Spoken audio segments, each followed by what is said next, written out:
పతంగుల మాంజాతో కలిగే ప్రమాదాల మీద అవగాహన కల్పించారు అనిమల్ వారియర్ సిఎల్ ఫౌండేషన్ సభ్యులు. కేపీహెచ్బీ డివిజన్ ధనలక్ష్మి సెంటర్లోని ప్రభుత్వ ప్రాథమికోన్నత పాఠశాల విద్యార్థులకు మాంజా వల్ల జరుగుతున్న నష్టాలను వివరించారు. పతంగులకు కట్టే మాంజాతో పక్షులకు, మనుషులకు ఎన్నో ప్రమాదాలు జరుగుతున్నాయన్నారు ఫౌండేషన్ ప్రతినిధులు.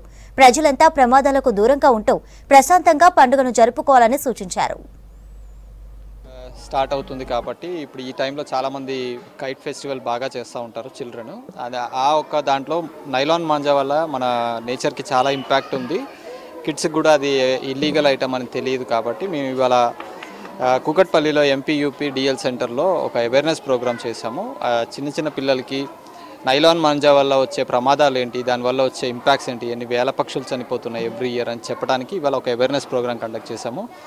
అండ్ ఇవాళ హెచ్పి మహిళా శక్తి వాళ్ళ గ్రూప్ కూడా వాళ్ళ దగ్గరకు వచ్చారు. వాళ్ళు కూడా అందరూ కంబైన్డ్గా పిల్లలకి చాలా మంచి అవేర్నెస్ ఇచ్చాము.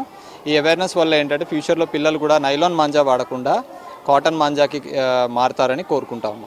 శక్తి గ్రూప్ సౌజన్యంతో అనిమల్ వారియర్ కన్జర్వేటివ్ సొసైటీ వారు మా డిఎల్ సెంటర్ అప్పర్ ప్రైమరీ స్కూల్కి రావడం జరిగింది.